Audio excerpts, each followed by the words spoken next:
Hello, everyone. My name is Kurt Kirstein. I am the provost here at City University of Seattle, and I'm going to talk to you a little bit today about a key part of your applied dissertation, and that is your problem statement. You're going to hear a lot in the coming weeks, days, months about your problem statement. And your problem statement is something that is the cornerstone of your dissertation. So it's really, really important that you work with your chair and you work with your faculty to come up with a good problem statement. The problem statement is really a statement of a problem in your field that is a documented problem, verified, supported by the literature, that is having an adverse or negative impact on some element of your field.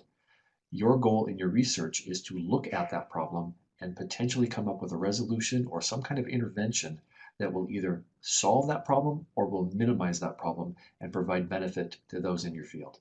So that's kind of in a nutshell what the problem statement is all about. But we're going to go into a lot more detail about the problem statement in this presentation. And I'm going to share with you a couple of tricks that can be useful in determining what a good problem statement would be and a couple of things to watch out for.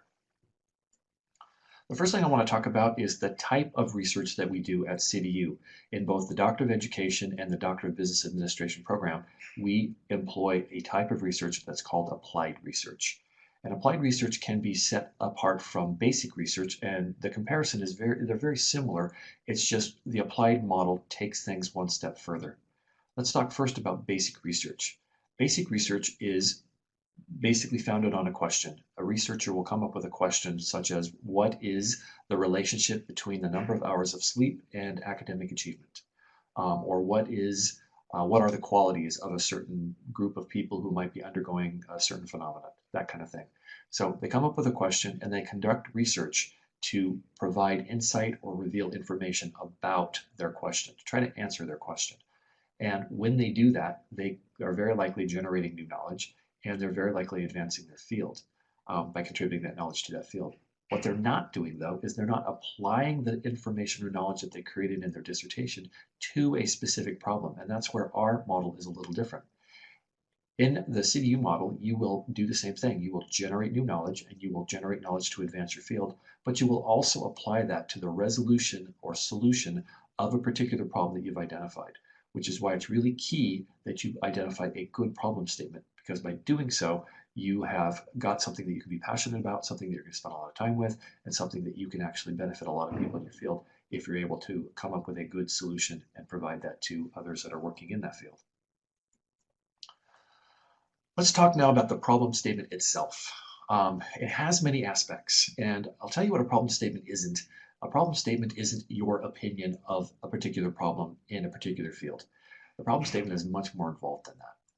The problem statement has several different aspects. First of all, it represents a clear problem in your field. It's something that you're absolutely certain is a problem in the field. But it is not based on your opinion. So when you come up with a problem in your field, you have to be able to cite literature that supports that this is in fact a real problem in the field. It is not a problem that you think exists. It's got to be something that has been documented. It should be having a negative impact on some area in your field, and its resolution will be of value to some area of your field. Let me give you an example. A problem in the field of business would be that the number of small businesses that fail within the first 5 years is approximately 50 to 60%. That is not my opinion. That is actually a fact. I can find documentation to support that. It is having a negative impact on some area of my field, specifically those 50 to 60% of those businesses or whatever ones didn't want to fail. And its resolution, if we can resolve that problem and come up with areas to actually make that business failure rate lower, it will have a serious value to the people who are currently undergoing business failures. The other thing about a problem statement, and I want to be really clear about this, it should be very clear what the problem is, and it should be very succinct. And that will probably make better sense when we look at the examples, because a problem statement isn't just, the problem is. There has to be some sort of explanation. Even with my example where the problem is business failure rate, I still would have to come up with, well, who says? What's my citation? What's my source? I would have to come up with other information. Why do people care about that problem? And why would its resolution be of value? So it can get a little muddled and it can get a little long. So the more succinct you can make your problem statement, the better, because then it becomes very clear. Your problem statement should also be limited in scope. The number one problem that I see from students who are proposing a problem statement is they make it way too broad. you're not going to be able to research enough. You're not going to have enough people in your sample. You're not going to have enough businesses that you look at or enough schools that you look at to define or solve a problem for the entire world, the entire population. So you're going to want to limit that scope. I live in the Northwest, so I would probably, if I was looking at small business failures, I would probably look at small business failures in the city of Seattle. That limits my scope. I'm not looking at the whole world now, I'm just looking at Seattle. Later, when my research is done and finished and wrapped up, and I've come up with some results, I can then try to apply those results to other communities. But right now, for now, I'm going to look at Seattle. I'm also going to maybe limit business failures. That's pretty broad still. So, what about business failures of, say, family restaurants or other small businesses or some segment of the marketplace where I can really focus in on and still discover information about business failure that could be applied to different sectors in different locations around the community. So, you can see how you can take a problem that can be very broad in scope, and you can start narrowing it down geographically, narrowing it down demographically, narrowing it down by, like in my example, business type or school type, age population of students, those kinds of things, to get it down to something that is manageable. You really want to get it to something that you can actually manage and research. And again, at the end, when you've finished and it's all done, you can then go and apply your results to a larger or different population to the extent that those larger or different populations are similar to the one you used to generate your results. While I will advocate to every doctoral student that it's important to limit the scope of your problem statement, don't limit it too much. I've seen people go way too far. And what they do is they limit it down, and then their sample size becomes something that really isn't representative of the larger population. And it becomes something that is really only relevant to the sample.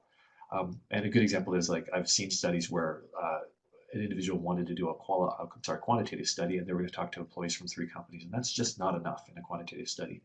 Or in a qualitative study, a researcher was going to look at 5 students at one school. Again, just not enough. There's not enough in data that's going to come from that sample. So while it's important to limit the scope, don't limit it too much. A little bit more about your problem statement. It is unique. Remember, this is unique research. This is something that you need to do and you want to do, but it's also something that nobody else has done before. And that can be a bit of a challenge because sometimes you're going to have to do quite a bit of searching just to make sure that what you're doing is in fact unique. I'll tell you what's not unique. It is not unique to take your study, discover that somebody else has done something very much like it before in a different state, and say, oh, I'm going to do it in Washington state, and that makes it unique. No. Um, what makes it unique is that it's being applied in a different way, or that the study is actually asking different research questions, or it's looking at things that nobody really has ever looked at before. So make sure your study is unique. You're doing something that is just yours. Your problem, again, needs to be substantiated in the literature. So when you state your problem statement, I will expect that your chair is going to be looking for citations directly from the literature that shows that this is in fact a problem.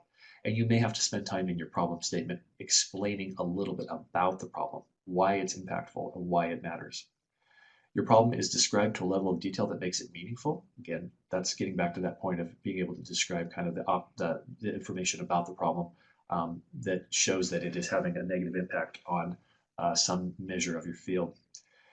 It, again, cannot be your opinion or anything that appears to be your opinion. I have seen so many problem statements where there was no citation in the literature and had arguments with students that said, I know this is a problem. I see it every day. Well, it's not good enough. It's not good enough that you see it every day.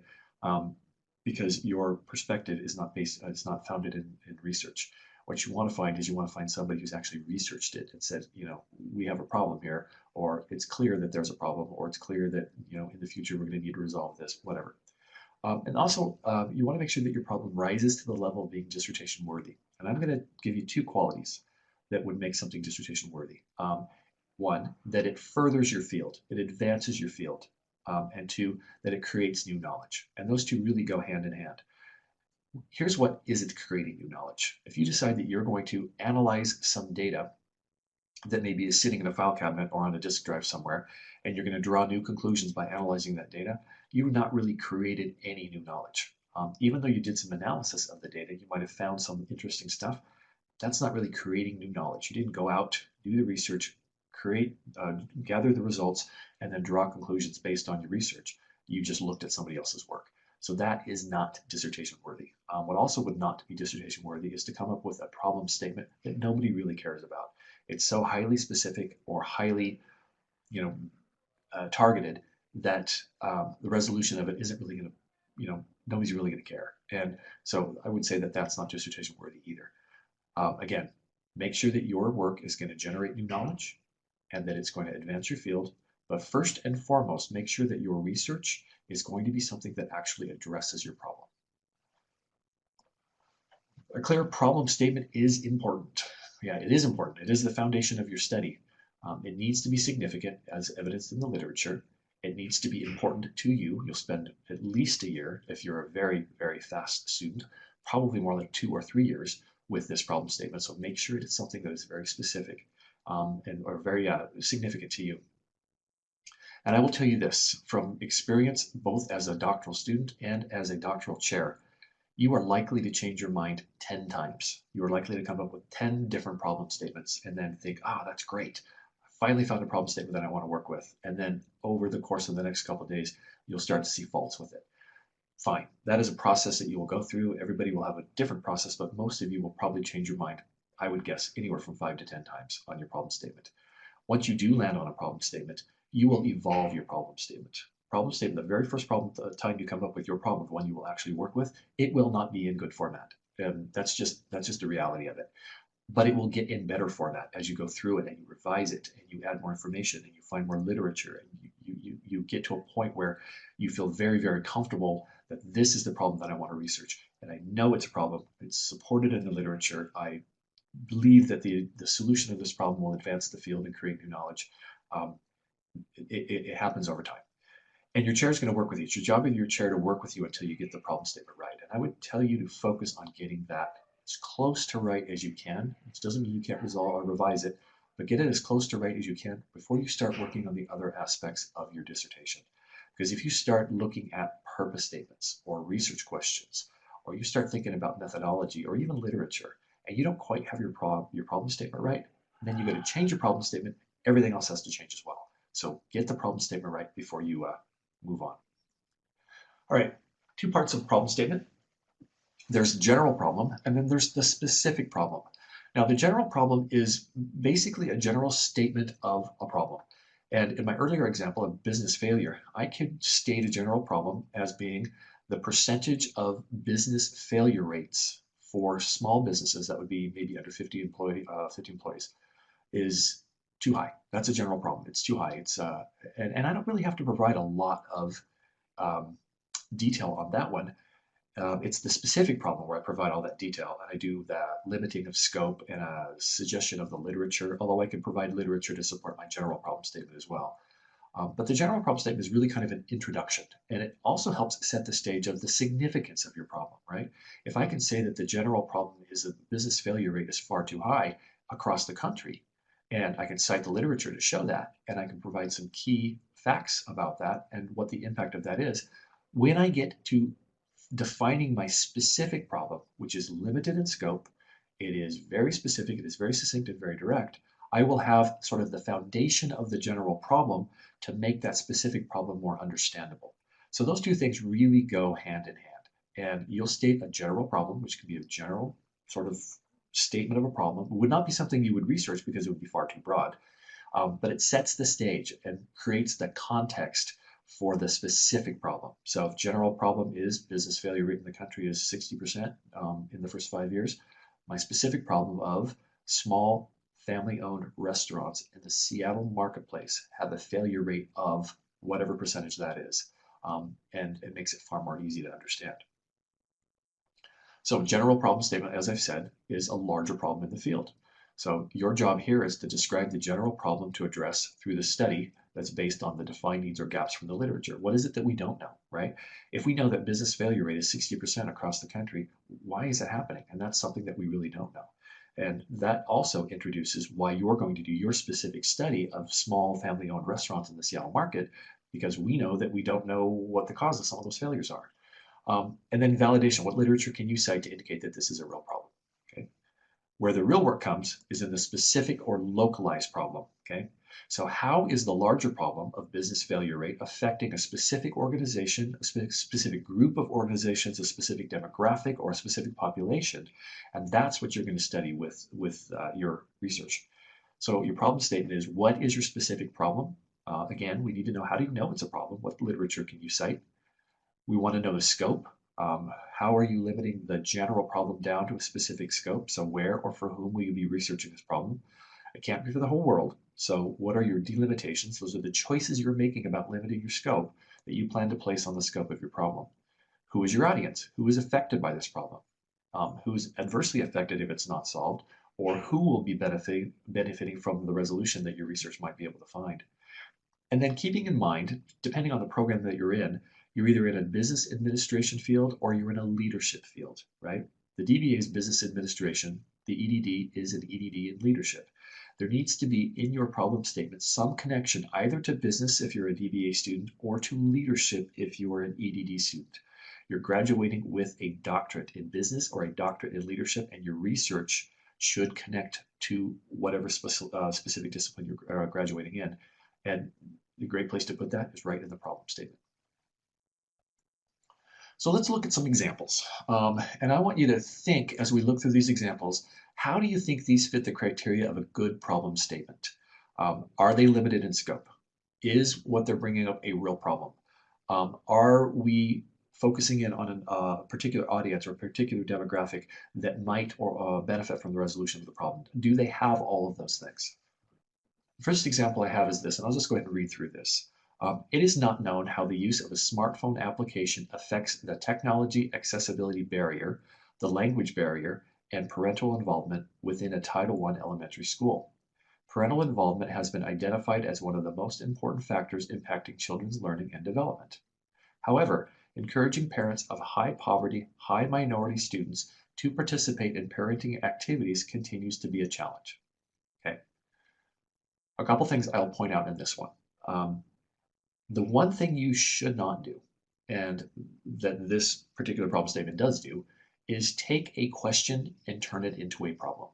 This person obviously has a question as to whether or not the use of a smartphone application will affect the technology accessibility barrier, language barrier, and parental involvement within a Title I elementary school. That's really a question. It's not a problem. It's not a statement of a problem that we know exists. The second thing that's wrong is that there's no actual citation to support that there's a problem. And that's probably because there really isn't a problem here, right? The next two statements have to do with parental involvement and encouraging parents of high poverty, high minority students to participate in parenting activities, really don't have anything to do with the problem statement.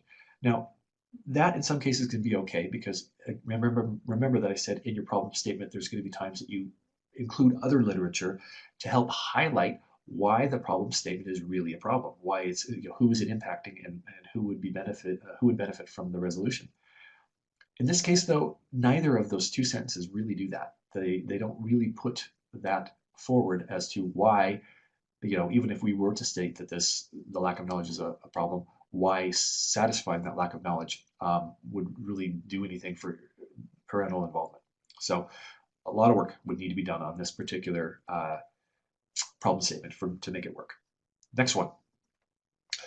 Okay, food waste in the United States has increased 50% since 1974.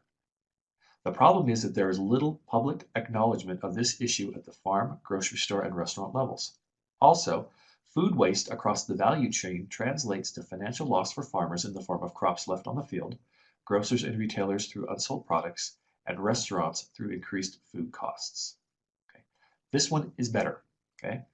Food waste in the United States has increased 50%. Basically, that's kind of a general problem. So there's a general problem statement there. She doesn't specifically point out that it's a general problem. But what she fails to do, actually, is she fails to two things. One, she fails to specify a scope on the problem. So now we're still looking at this across the entire nation, and that's just way too huge.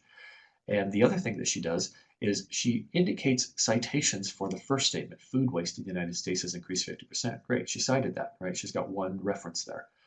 But the actual problem she doesn't cite. So the problem is that there's little public knowledge of this issue at the farm, grocery store, and restaurant levels. How do we know that, right? Is that her opinion? Or does she find citations? Does she find literature that states that the problem really is a problem? Now, where this one is better is that she does state a problem. She doesn't just take a question and turn it into a problem. She does actually state a problem. But she needs to narrow the scope, she needs to cite her sources, and she needs to talk about who this really is a problem for. I mean, why do we care if we're leaving a bunch of food in the field and a bunch of food on the shelves? Who cares? Well, and in her defense, she does do a little bit of that when she says also food waste across the value chain translates to financial loss. Well, that people are going to care about financial loss. So if she'd followed that a little more detailed, she would have been able to sort of specify financial loss for who, in what region. Are we talking about Seattle? Are we talking about Washington State? Are we talking about Western Washington? And whose financial loss? So there just needs to be, this one's on the right track. There just needs to be more bits to it. Here's the next one. There are no studies that show how the implementation of real-life strategies can affect financial literacy amongst Title I high school students, especially those with language barriers. Integrating changes in the curriculum at an early stage of education is essential. Implementation of resource and financial literacy is crucial, and most important must be done in the early stages of our youth's education. Further application of strategies which focus on minority populations and socioeconomic factors to administer financial literacy skills and knowledge are essential. Okay. Above and beyond the fact that the last two references are not formatted correctly, this one has a lot of problems. Okay. And the one that I can see is there really isn't a problem here. I don't really see a problem. I mean, can you look at any part of this and say the problem is? The closest thing she's got is that there are no studies that show how the implementation of real-life strategies can affect financial literacy amongst Title I high school students. That's really not a problem. If there's a lack of knowledge, that might be a problem for some, but it's not a problem that we're going to allow you to use in your dissertation, because you can point to a lack of knowledge in anything and everything. And fulfilling that knowledge it's not what we do in the research. So other than that, she's made a bunch of statements about the importance of financial literacy, but she's not really given us a problem here. And the other thing I would really, really strongly recommend, and this is just good writing quality, things like in the first sentence of the second paragraph, integrating changes in the curriculum at an early stage of education is essential. I'm fairly certain that Moten probably did not say that it was essential. That is the writer's opinion, and it is opinion. When you use a word like essential, that is a kind of a loaded word, and it's pretty packed. And your chair will probably knock it out and say, okay, who said? Moten said. Well, what did Moten really say about this, and why is it essential? What other word could you use there? And she does it again at the end. She says financial literacy skills and knowledge are essential. Really essential? I just don't know that can really be supported. Next one. It is not known how emotional intelligence of faculty administration at institutions of higher education influences adult learner success. Okay, many problems here. One, there's not nearly enough information. It's way too short. We don't really even have a context. Two, there's no problem here. This is another lack of knowledge sort of question that's been turned into a problem. But it is not a problem. It's not a true problem statement. We don't know if there's a problem between emotional intelligence and student success, if there's a documented problem of that, and we could see that in the literature and it's supported by good research, then we might be able to pull something out of that. But right now, what we have here is not a problem. There's no citations. There's no scope. There's no demographic limitations. There's nothing here. And this is just flat out not going to work. So moving on to the last one. Recent studies have shown a high correlation between employee advancement and the effective use of soft skills. Yet many technical college programs do not incorporate instruction in soft skills. Consistent with this, it would appear that the instructional designers in technology programs at the community colleges in the Puget Sound region have not demonstrated a good understanding of what it takes to design programs that cover both technical and soft skills. Okay, this is the best one we have so far. We do have some general problem statement. It's perfectly fine to say the general problem is, write that out, and say the specific problem is, write that out. It's perfectly fine to do that. None of these examples did that, but it doesn't mean that you can't. We do have a clear problem statement, the general problem statement, and it's supported. We do have a fairly clear and fairly limited in scope and size specific problem. It does need a citation though. There needs to be some way that we've actually validated beyond the opinion of the researcher that there really is a problem here. So once that's done, then this is probably pretty good. Be interesting to see where this would go. Keep in mind, however, that good problem statements evolve. Even the use of a problem statement like this, which is not bad, could be better, will be better, is going to evolve over time. And so if I was this person's chair, I would be saying to her, go find me the citations that say that the Puget Sound Region Community Colleges have an issue here. Go find me where that's documented. Or even if it's, just some way of being able to determine that that is really an issue. And over time, we would evolve that problem statement. We would improve it. So when you, like I said earlier, when you come up with a problem statement, you're going to start with one that undoubtedly needs revision, and and you will either keep it or you'll throw it away and come up with another one. But if you're going to keep it, you will make revisions to it. Your chair will help you, others will help you, and then you work through those revisions, and you'll go through cycle after cycle until you finally get to a place where you're feeling like I've got a good problem statement, and I know I can research this, and I know I can build a research study around it.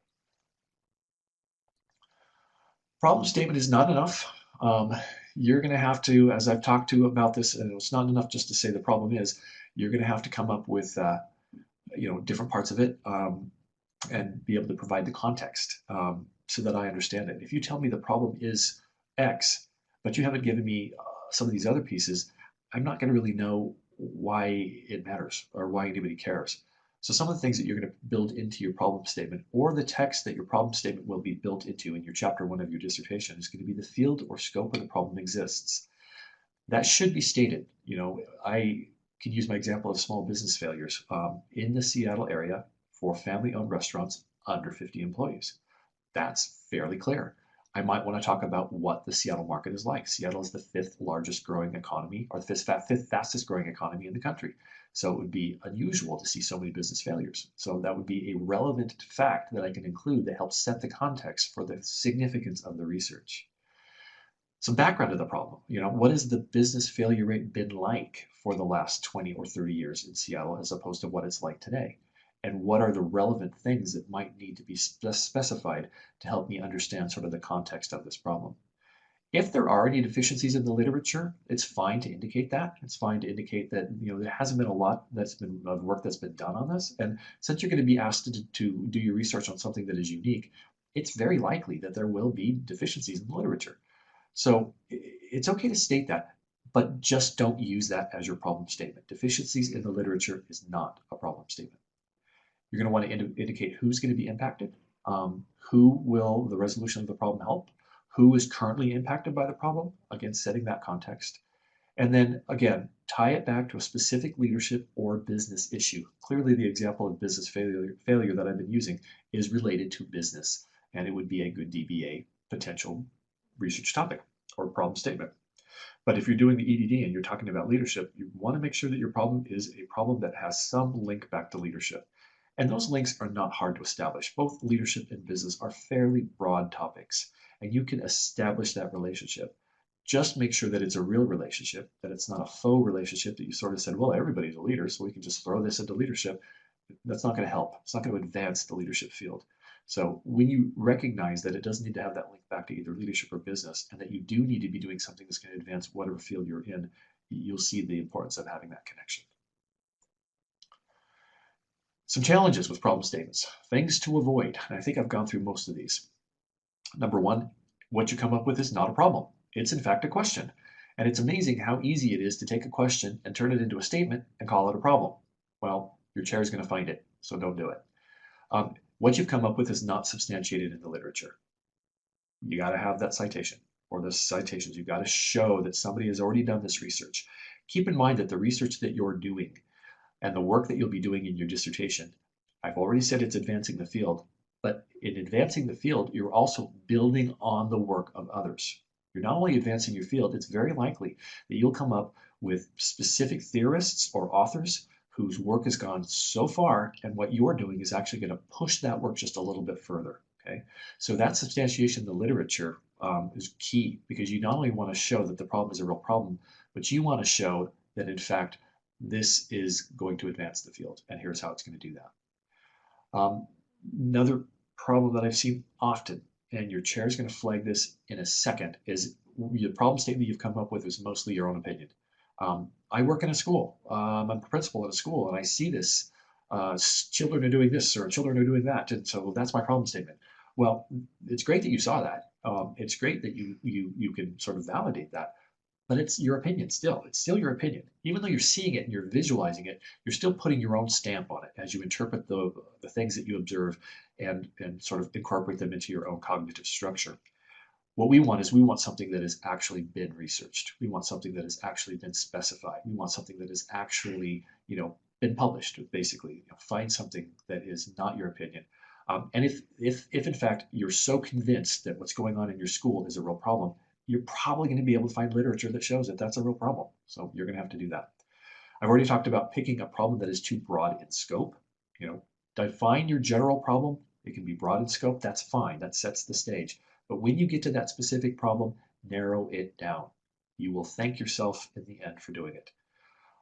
The other problem that you have, or problems that we see with problem statements, is that sometimes it's just going to take too long to research. I've decided that I want to look at students in fourth grade for the next 4 years. Well, that's going to take 4 years. That's a longitudinal study. It's going to take 4 years.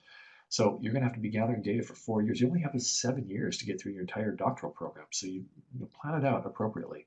Your chair will hopefully steer you away from things like that. And then last one, this goes back with too broad in scope. You come up with a problem statement that takes on the problem for the whole world. Your job in your dissertation is to get done. That's your number one job, is to get done. So make sure that you take a problem or come up with a problem statement that will let you get done. Okay? So I'll finish with an analogy. Rather than thinking of your research as the whole forest, think of it as just a seed in the forest. It is small, but it will grow to reach out to other parts of the forest in time. The same can be said of your research. It can be small, limited in scope, impacting a small sample of the population. But if it's well constructed, it will grow and expand and can be generalized or transferred to a much larger population. So don't try to grow a forest. For now, just worry about planting your seed. What I'm talking about there is just keep that scope, that narrow scope, that limited sort of size of your study in mind when you're deciding what you want to do. And for a lot of doctoral students, that kind of flies in the face of what they want to do, because they're doing a doctorate because they want to do research that's really going to have a big impact. Well, it's not going to have a big impact right away, but if you do construct a good study that is defendable, that is valid, and that actually produces results that can be either generalized or transferred, you will have an opportunity to impact. And at the end of your process, we are going to ask you to do a dissemination step. That's where you either go to a conference or you publish a journal article that shows what your research found. So this is the genesis of that. You will do your research. It may be very limited in scope, but it will grow and impact others as you roll out your findings. All right, that's the end of this presentation. Hopefully you find this information useful.